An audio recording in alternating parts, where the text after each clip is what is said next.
5, 4, 3, 2, 1. But who's counting, right? And his name is Major. Oh, ladies and gentlemen, please welcome Major Garrett. From the nation's capital. Major, fantastic. It's The Takeout. This is a major achievement. With CBS News Chief Washington Correspondent Major Garrett, yes, CBS, yes, hi. Major Garrett. Major, that's nonsense, and you should know better. Is Major out of the doghouse? The answer is yes. Welcome to the very best part of my broadcast week. Welcome to Stellina. It's a pizza joint we have not been to before in Union Market, Washington, D.C. There's a joke in the 1944 movie, it's one of my favorite movies, Double Indemnity, where Walter Neff says, you know, all native Californians come from Iowa. It's a good joke. Lands well in 1944. I even find it funny now as a native Californian. It's actually true of our guest, Eric Swalwell. That's right. He was born in Iowa, but mostly was raised in Dublin, California. Eric, it's good to see you. Thanks for joining us. Thanks, Major. Excited to be on. All right, ladies and gentlemen, we're recording this on July 26th, which in the annals of American justice will probably go down as a day that we shall remember. Because the President of the United States has a son, Hunter Biden. He was going to go to a Delaware federal courtroom today and plead guilty to 2 misdemeanors and accept a diversion plea on another felony, a gun charge. That all blew up in a series of dramatic back and forths in live courtroom, and there's now no plea deal. So Eric Swalwell, as a member of the House Democratic Caucus, I know you are, like the rest of the country, trying to wrap your head around what happened and what it might mean. What do you think happened, and what do you think it might mean? Yeah, I was a prosecutor for 7 years. I struck a lot of plea deals, and just my takeaway is the judge wants to make sure that both parties have the same understanding of the deal, and it looks like that was not the case. A fundamental misunderstanding. Yeah, and so, hopefully they get that right when they come back in 2 weeks. And, look, from our perspective, just kind of in the Democratic caucus, there's been this obsession over Hunter, and he, up until today, had pleaded guilty, had paid the taxes back. No Democratic colleagues of mine were threatening, to burn down the government, didn't call the prosecutors corrupt. This was a Trump-appointed prosecutor that U.S. Attorney Joe Biden kept on. And so at the end of the day, just want to see that he's treated no better or worse than anyone else similarly situated. And you mentioned you have a history as a prosecutor. Yeah. How unusual would you say it is for the parties to come before a judge? And when I mention, ladies and gentlemen, this fundamental misunderstanding, you probably well read in on it by now, but just to quickly summarize, Hunter Biden and his legal counsel thought that by agreeing to this plea deal and the terms therein, Hunter Biden would be protected from all other potential federal prosecutions. The U.S. Attorney's Office made it abundantly clear in open court that was not the case, and this fundamental misunderstanding began to pull the parties apart. How unusual is that to have that kind of substantive misunderstanding? It doesn't happen often, but this is why you actually take the plea, or as you would say in sports, this is why you play the game, right? You can talk about what it's supposed to look like, but in court, there's a very formulaic pros that the judge will follow and will make sure that the defendant understands each part of it. And to me, it seems like the judge was not comfortable that both sides agreed on what the terms were. And so again, hopefully 2 weeks, this will be sorted out. But I think the country would be happy to, move beyond what I see as just like a weirdness, obsession, kind of creepy from the MAGA world that goes into, what do you mean by creepy? They displayed non-consensual nude images in a committee hearing last week. Of Hunter Biden. Yeah, it's just kind of has lurched into that realm, and it's just kind of weird. And if I recall, back in November, after the Republicans won the House, Chairman-to-be James Comer said, "We're going to focus on the president. We're not going to focus on Hunter's personal life." And it seems that they haven't been able to connect the dots to the president that they want, and so now it's just the salacious stuff. As a Democrat, do you believe there are any dots to be connected to President Biden? Look, they can knock themselves out trying. I've known Joe Biden all 11 years that I've been in public service, which is a quarter of the time that he's been in public service. And, you can say whatever you want if you're not, a Democrat about Joe Biden, but I think it's pretty hard to say that the guy's corrupt. You've heard the phrase uttered by more and more Republicans, Biden crime family, that There are allegations of money given to Hunter, then funneled to the president. $5 million is a figure thrown by Chuck Grassley on the Senate side, Iowa Republican, by James Comer, head of the Oversight Committee, Jim Jordan, head of the Judiciary Committee. Your reaction to all of that? They also call him Sleepy Joe. And where I come from, you can be sleepy or you can be corrupt, but I don't know anyone who does both. And so to me, it's really just a failure to define him. And so now, they found, that his son has, a personal addiction problem. He's taking responsibility for it now, but they want to go, rewind the clock, heat up the leftovers, and try and, tie this to the president. Again, there's no there there. Their whistleblower witness that was going to blow this thing open, has now been indicted for being an agent of the Chinese government. So, again, they can would fall into the category of complication. Yeah, that complicated things, so to speak. Now, as you well know, Congressman Eric Swalwell, Republicans in advance of this court appearance were saying, well, this is clear evidence that the system doesn't work, that it's corrupt on its face, that Hunter Biden is being let off with a slap on the wrist. Well, that's no longer true. Yeah. That's not what happened. Yeah. From your vantage point, does that tell people the system works? I think so. It shows me that, I know from being in the system that the justice system is messy. It's complicated. You can't define it in a headline, and we're seeing that play out right now. And as a Democrat, I just want to see the rule of law prevail. I don't have a dog in this fight. I don't want him treated any better, any worse than anyone else. And again, when you contrast, the former president and his multiple indictments, or even the threat of a future indictment, he just wants to burn the place down. Our justice system down. He's going after, the prosecutor in a very personal way. On his case, Jack Smith. On his case, yeah. He's going after the prosecutor's spouse. He's suggesting that this could lead, to a civil war. And so you see one person taking responsibility, and then you see on the other side a president that won't take responsibility. And I think that's a real contrast. This week, the Speaker of the House, Kevin McCarthy, has uttered the words impeachment inquiry and said that may be something the House will move toward in the not-too-distant future. Your reaction to that? Well, it's not my reaction. It's probably the 19 Biden Republicans who were saying to themselves, oh, God, please don't do that. There's 19 Republicans in districts that Biden won who have been polled to the MAGA extreme on so many votes relating to abortion, to veterans benefits, to other investigations that they're running against President Biden and others in the administration. And it seems that this corrupt bargain, as I call it, that Speaker McCarthy has to stay as Speaker, has to keep Marjorie Taylor Greene, Matt Gaetz, Jim Jordan, and company happy. Otherwise, his speakership is at risk. How would you describe your relationship with Kevin McCarthy? Non-existent. No. Even though you're from the same delegation? It's non-existent, and he has targeted me and Adam Schiff ever since the Russia investigation was launched by Donald Trump's own administration, and that's fine. I was elected. Funny enough to me, I was elected in 2012, running against a 40-year Democratic incumbent, Pete Stark, who I covered. Formidable. He was formidable. No shrinking violet. And I ran as when a lot of others didn't. Yes, and that's exactly right. But I ran as a prosecutor who was going to work with both parties. I was elected in a top two system by Republican votes, Democratic votes.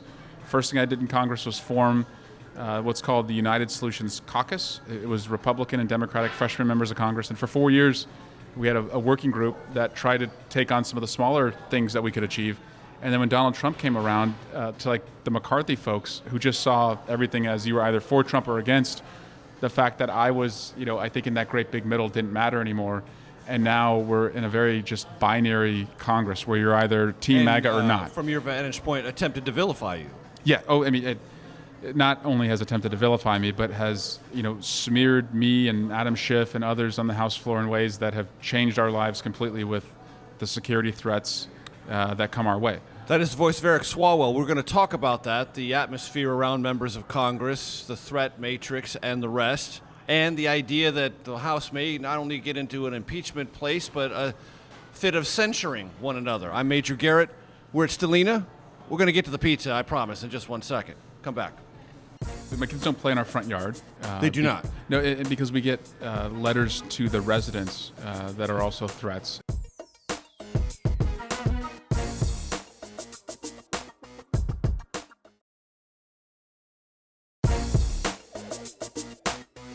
From CBS News, this is The Takeout with Major Garrett. Welcome back to Takeout. Eric Swalwell is our guest. Delina is our host restaurant. The pizza, mighty fine. I recommend it. We're in Union Market, part of Washington, D.C.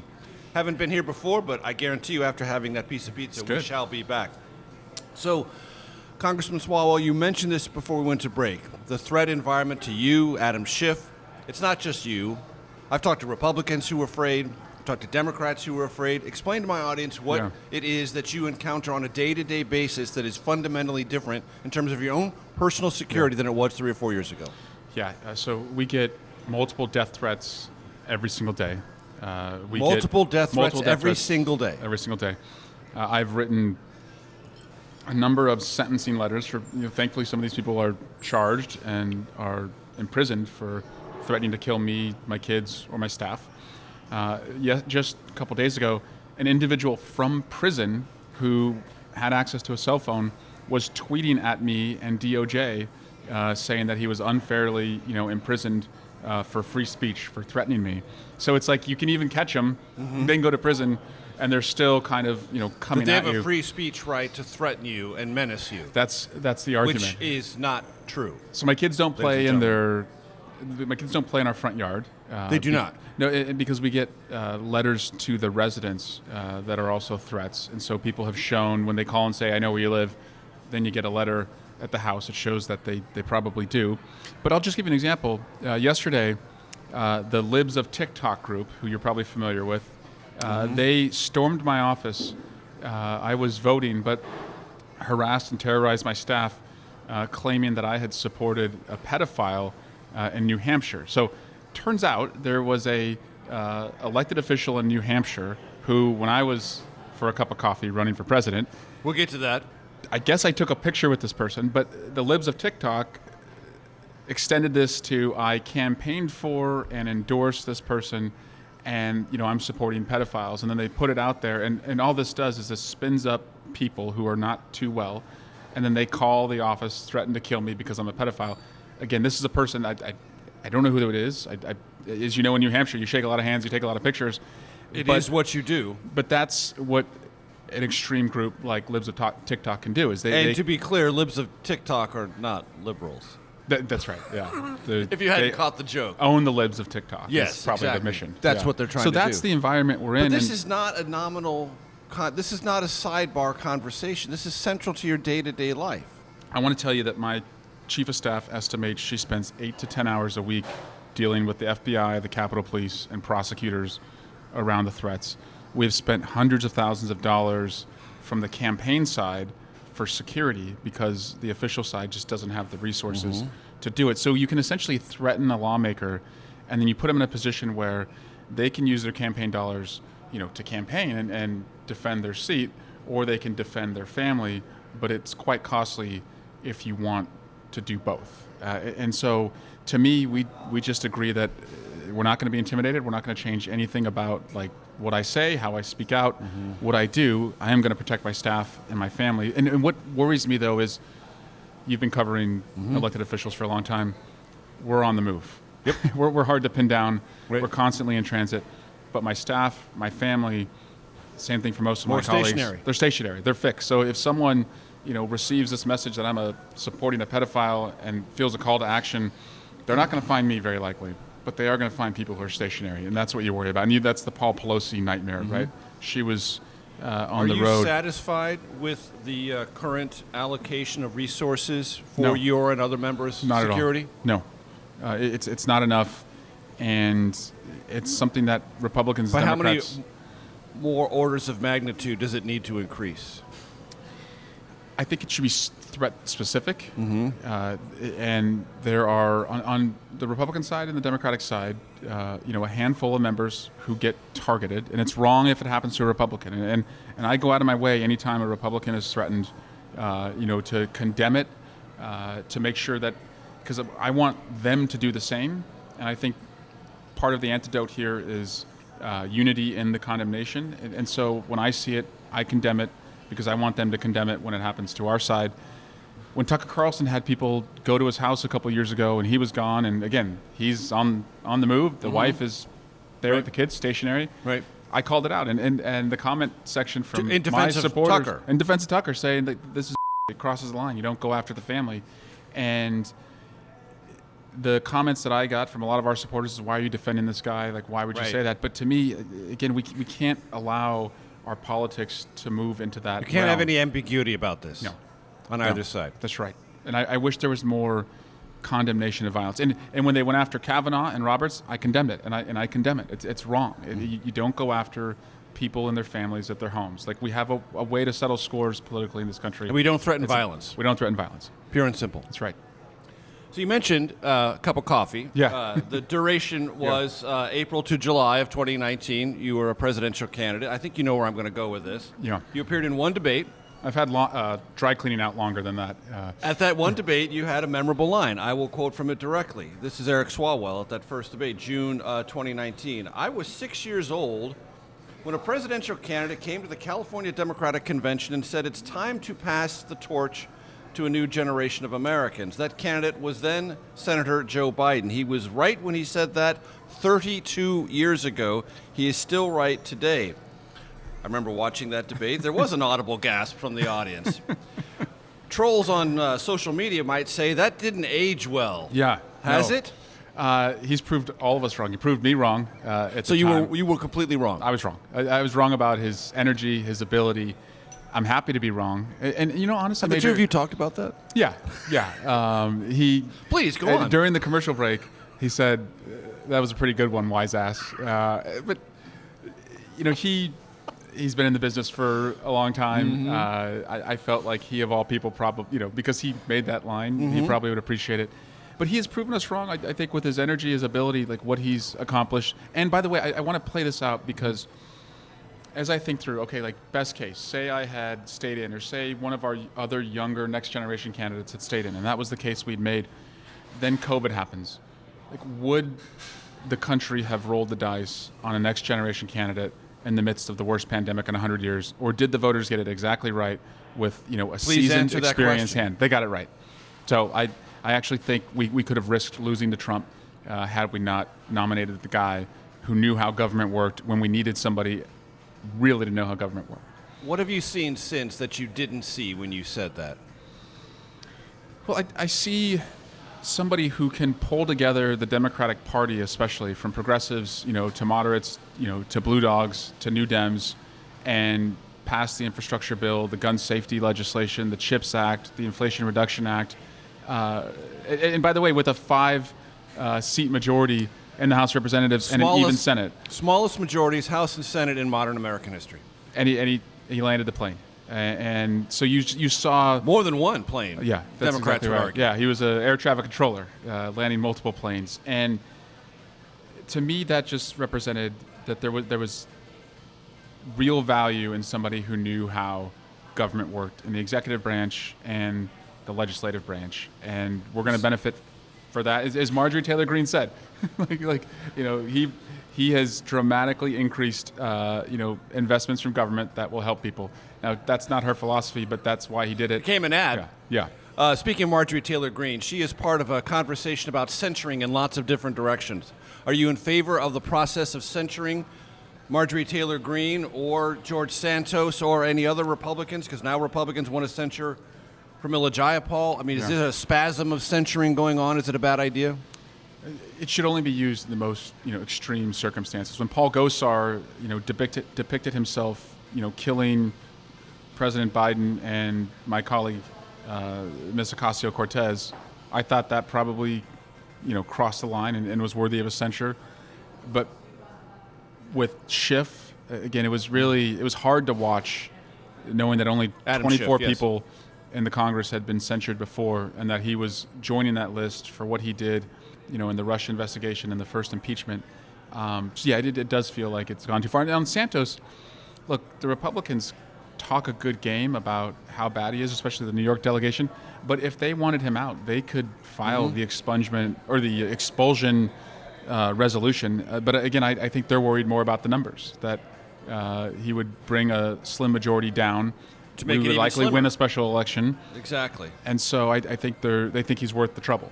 Worth the trouble. That is the voice of Eric Swalwell. Stellina is our host restaurant. Pizza, mighty good. Segment 3 of the Takeout in 1 second. And you go into January 6th, and he's not contesting it. Would the mob have still come to the Capitol? And I submit to you that it would not.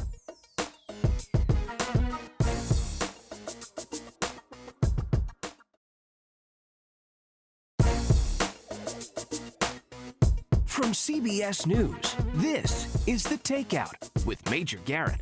Welcome back. Eric Swalwell is our guest. We're crushing the pizza here at Stellina, and we will continue to do so. Congressman, my audience probably doesn't know that you have a long-running lawsuit against the former president of the United States, Donald Trump. What is that lawsuit about, and what is its status? It's about accountability for January 6th. Define accountability.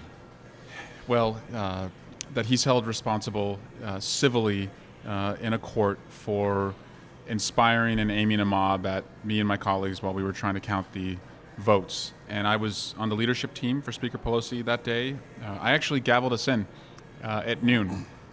She'd asked me to do it, Speaker Pelosi, and so I gavelled us in, appointed the tellers, asked the chaplain to read the prayer, led us in the pledge, and then took my seat when Speaker Pelosi and Pence came out. But I was, among those on the floor on the Democratic side of the leadership team who pulled out gas masks, texted our loved ones, what we thought might be the last text, and then, ran for our lives as the mob. Some ran to the gallery, some cowered there in the gallery above the House floor. I think they had it worse in the gallery, honestly, because they were trapped. The doors were locked. But it's to make sure that... And this is civil accountability. It's a civil accountability. Quite separate from anything that may or may not arise in the criminal space. This is a tort. This is a wrong. Yes. And you are going to be civilly held accountable. It's under the Ku Klux Klan Act, impeding an official act. And I'm a part of a small group of folks who even have standing to bring this because, I was a member, participating in the counting of the vote. And so that act, to have what we call legal standing, meaning that you were affected, you have to have been a part of that group. And then it's what you call tort liability, as you said, intentional infliction of emotional distress. And we have won on his motion to dismiss in the federal district court. He's appealed that. We've had oral argument in the Court of Appeals. That was back in December. The second most powerful court in our land. That's right. And the so, on-deck circle to the Supreme Court, as it's described. That's exactly right. And so we're waiting on... How'd the oral arguments go? It was a 3-judge panel. I felt like we made a pretty solid case as to why the president does not have immunity. That is his case. Please get into that. So he's arguing that the case should be dismissed because he has absolute immunity because he was the executive at the time. And the federal district judge said, you may have immunity, but you don't have that kind of immunity, essentially. Asserting immunity in furtherance of actions that delayed the counting of electoral votes to sanctify the peaceful transfer of power over a legal and verified presidential election. Yes, and that we're also arguing that you did not do this in your capacity as president, that you did this as a candidate, not as the president. So like your executive... That's not in the understood capacities of the president. That's exactly right. And so we won in the district court. The Court of Appeals asked the Department of Justice after oral argument to weigh in as to whether they believe the president had absolute immunity. I thought that was interesting, and to be honest, I didn't know which way they would go because administrations in both parties are very historically defended the prerogatives of the presidency. That's exactly right, and they ultimately came down on that this did not arise to what because they it believed lands was immunity. squarely outside of not only the responsibilities or the prerogatives of the president. That's right. So that ruling could come any day. It could come any day. And of course, either party would have a right to appeal to the Supreme Court. The Supreme Court could take it or not take it. If they didn't take it, that would be it.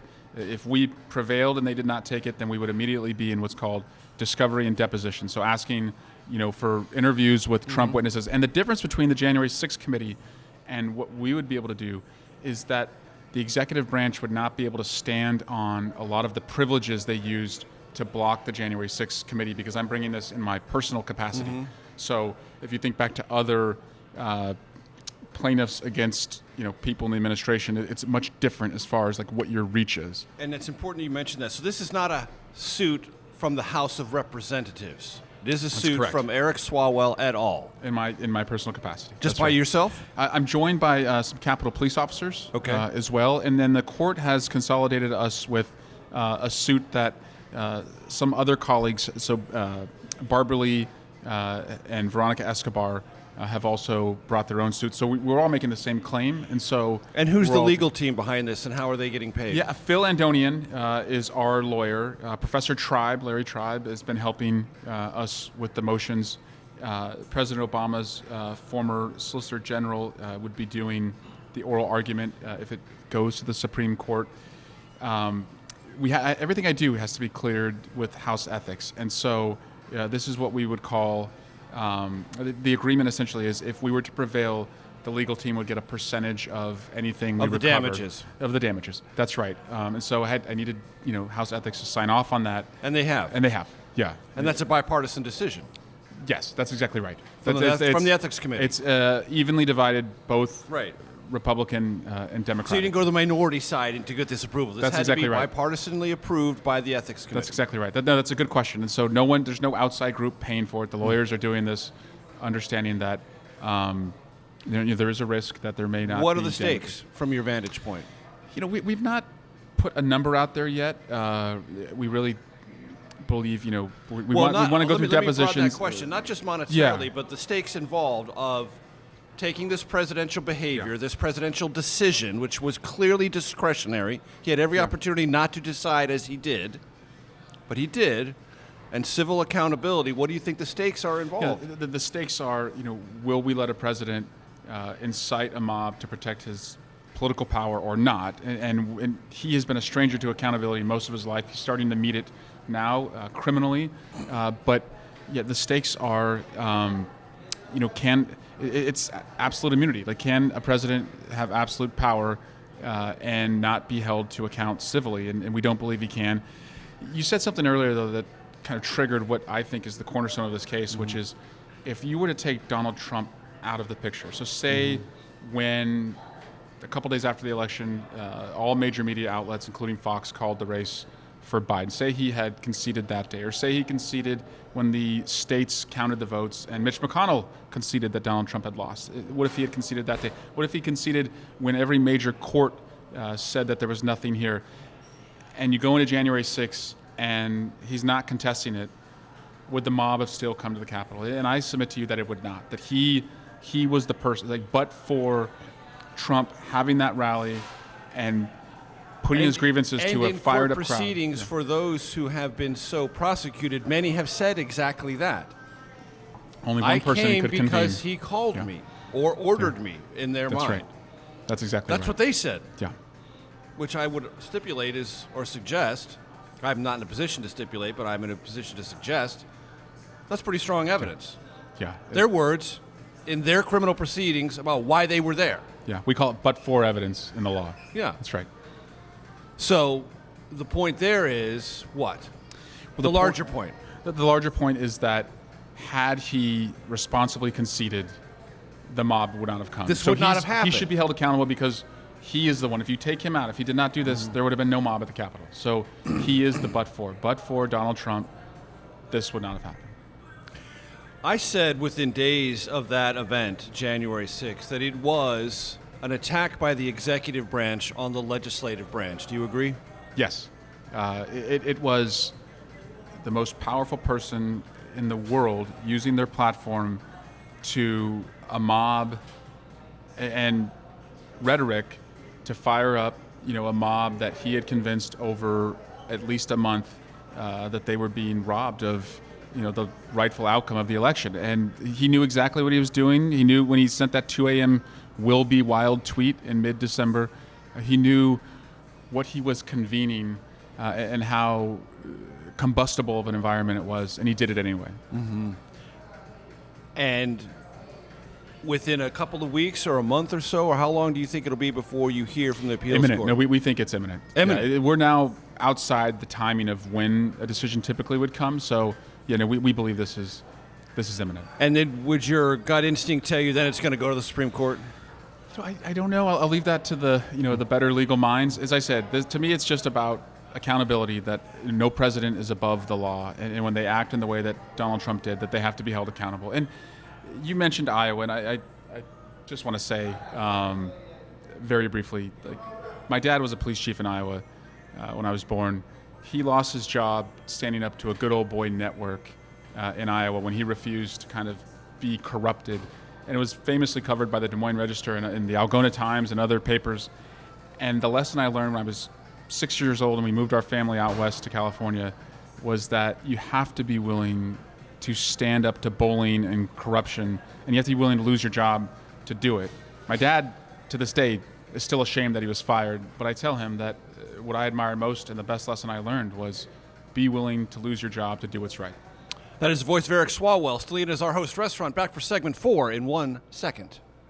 We've got this fight for democracy in Ukraine, and I just cannot imagine, right now anyone else, especially a Republican, holding that alliance together.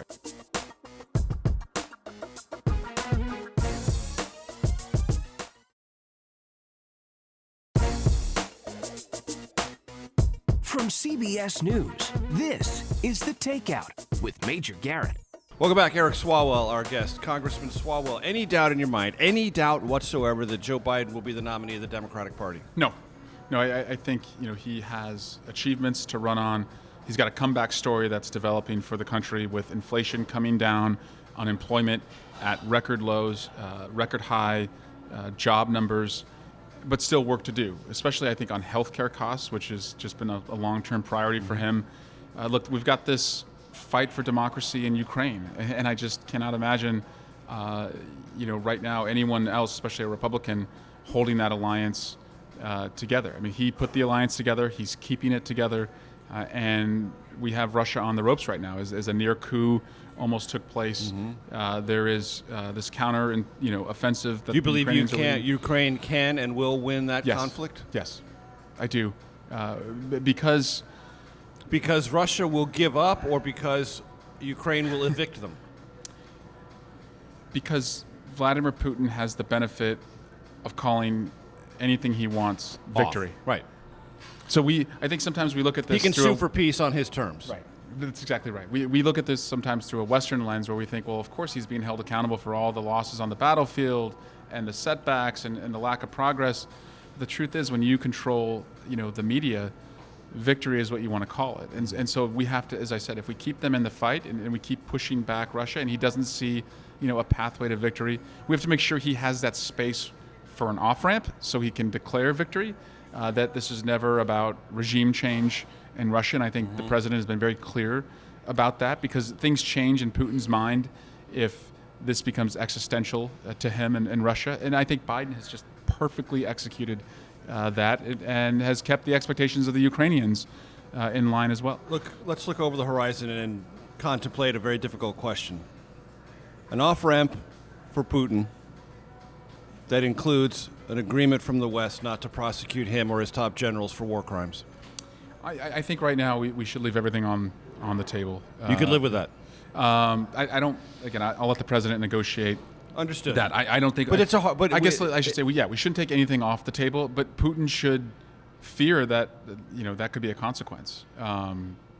But to me, the most important thing, the objective here, is to get Russia out of Ukraine and for Ukraine to find its pathway into NATO once they meet all the milestones that.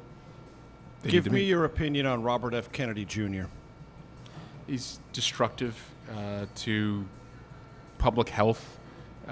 He's destructive, I think, to conversations around the Jewish people and the tropes that he's played into. I think. What did you think of his performance last week?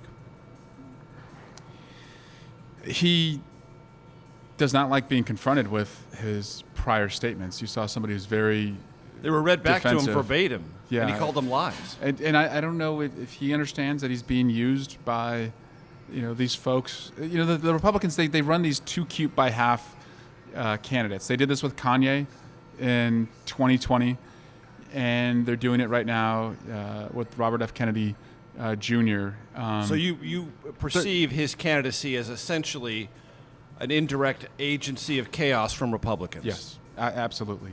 Again, they don't see a pathway for Donald Trump to achieve essentially 50% plus one in any state that matters. So what do? You have to reduce, the voters that are going to show up for Biden. And so you prop up, Robert F. Kennedy Jr. You hope that, the Greens run somebody that could peel away a few votes. Cornel West, same thing, and especially problematic on his comments on Ukraine.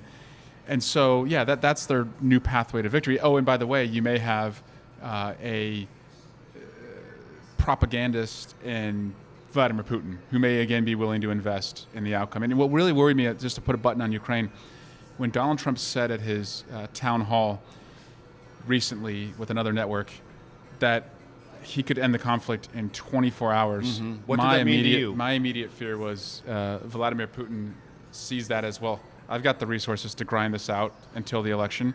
And by the way, I've invested in this guy before, and the disinformation, the hacking, the dumping, we know how to do this, so we might as well do it again. So I saw it as just buying another 18 months at least for this conflict by suggesting that.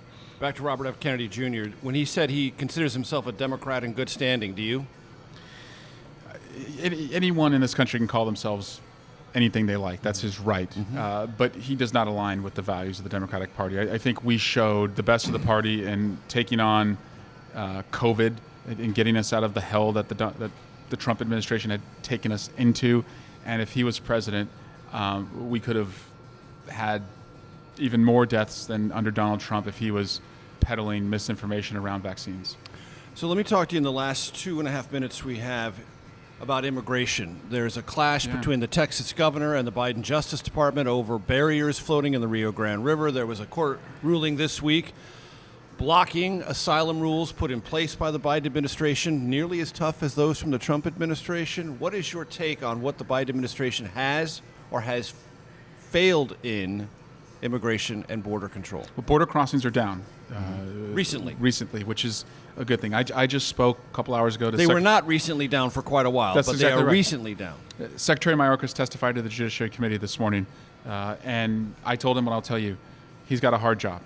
He's got a serious job. We're the greatest country in the world. He has to secure our border, and we have neighbors to the south who have, violent and economically insecure parts of their country. So people want to leave. And his job and our job as a country is to secure the border, but also not to push a little girl back into the river if she's with her mom and trying to cross. So how do you balance that? I happen to think that the 68 Republicans and Democrats back in 2014 in the Senate who passed immigration reform long time ago got it right. And that has to be, where we start on this. I don't want the border to be open. The border is not open under Joe Biden, and where we can, have more barriers for security, I'm open to that. But I also believe we need, an earned pathway to citizenship in this country. We need to make sure the dreamers who've been here most of their lives, have only said the Pledge of Allegiance to one flag, have a pathway to citizenship, and address the labor shortages we have with people who are educated and want to work here. We can do all of that, and that's what Americans want us to do. But right now I see a MAGA party. They want the crisis, but not the solution. Right, and you have a governor in Texas who's saying, I have a right to protect my state border the way I want to. Not a federal responsibility any longer. I'm taking away from the federal government. Yeah, and when you find yourself, as I said, pushing little girls and their families back into the river, I think we all need to take a step back and say, is this the best humane way to do this? Again, we can't be a country that has no border. That would not be sustainable. But we also, I think, still want to hold ourselves up as, the most compassionate, humane, moral country in the world. And when you see that happening, it's hard to argue that is who we are everywhere. A political Achilles heel for the president? The president has to actually execute on, the border. So, it's one thing to just take pot shots from the gallery. It's another thing to actually have to, carry out the policy. And as I said, it's a tough issue. But when border crossings are down, fentanyl seizures are up. To me, that's good. That means we're catching the bad guys and what they're trying to get across. We're stopping people from coming across the border without going through the process. And we should root for more success in that area. Voice of Eric Swalwell. Stay tuned for your Takeout Outtake Especial. I'm Major Garrett. We'll see you next week. I was born in a small town in Iowa, and I lived in a small town of Dublin, California, and I think small towns do better than he sings about.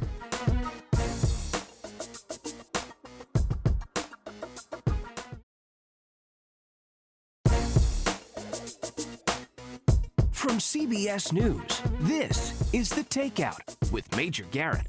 Welcome to your Takeout Outtake Especial. Welcome to Stellina. Great pizza. Glad to be here. We'll be back. Eric Swalwell is our guest this week.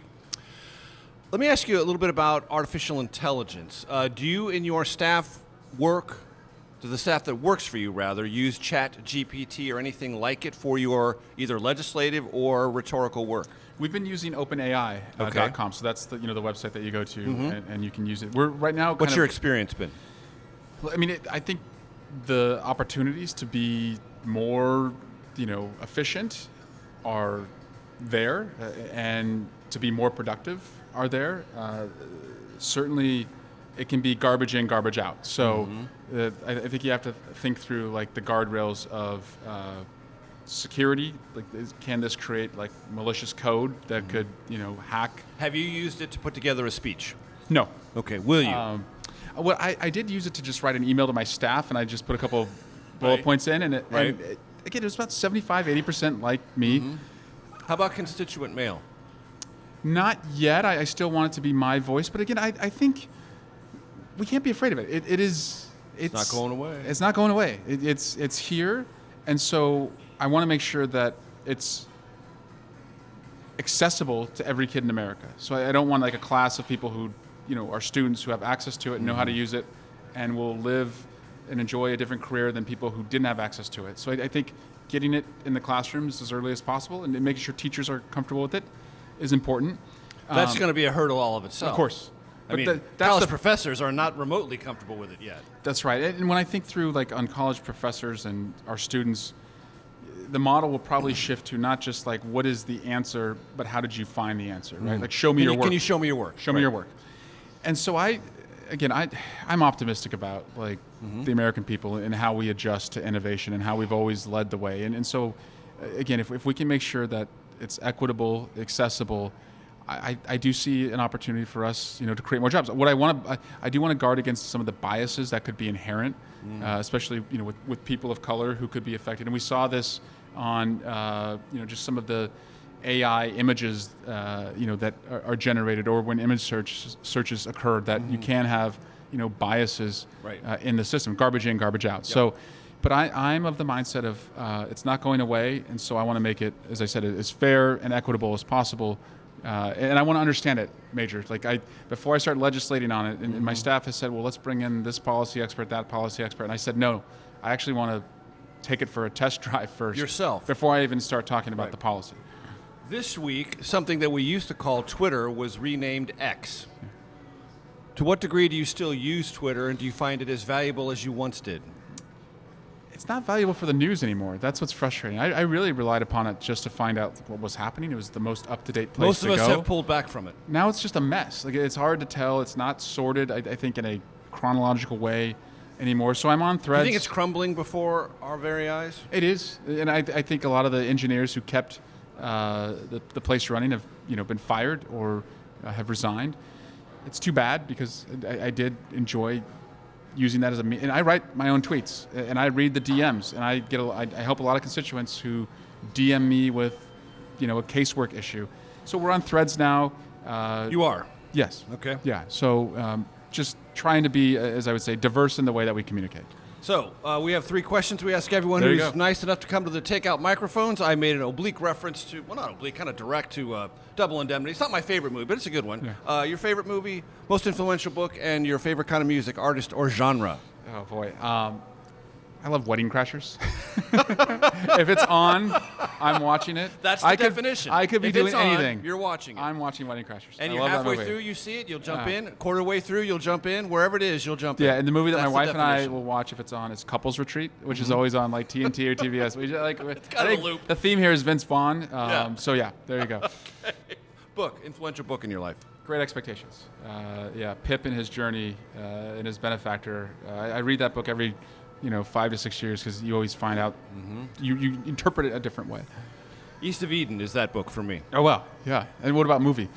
For my favorite movie is, and I believe it's the greatest movie ever made, Network. Yes. Yeah, of course. Yeah. You've got. Not because I'm in television. Yeah, I thought that before I got in, long Yeah. before I got into television. But as I always say, that movie predicted the future. Many try, but none Right. succeed like Right.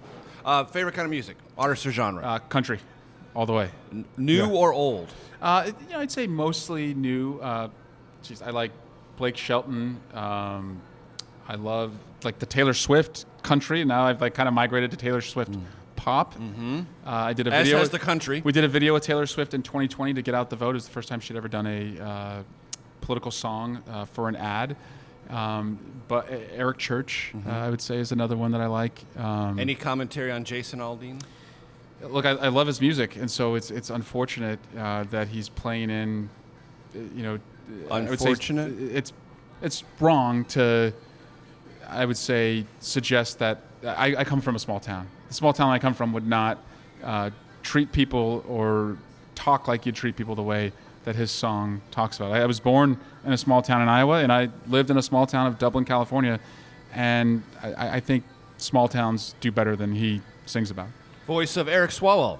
Congressman, it's been a pleasure. Thanks. Yeah, thanks, Major. We'll see you next week.